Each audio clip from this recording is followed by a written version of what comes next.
Kirjoita oma selitys, Satu.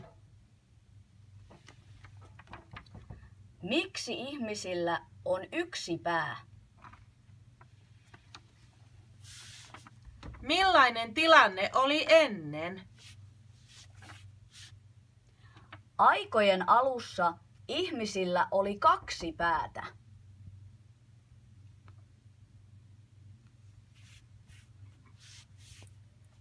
Millainen asia vaati muutosta?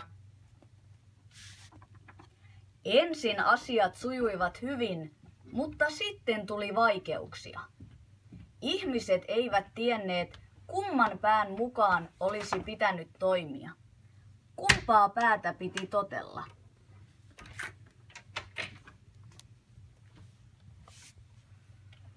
Miten muutos tapahtui? Viisaat kokoontuivat pohtimaan tilannetta ja päille tehtiin työnjako. Toinen pää mietti arkisia asioita ja toisen pään tehtäväksi tuli oikean ja väärän erottaminen. Miten muutos vaikutti elämiseen? Oikean ja väärän erottaminen ei aina ole helppoa. Sen tehtäväkseen saanut pää kaipasi työrauhaa ja se vetäytyi ihmisen sisälle.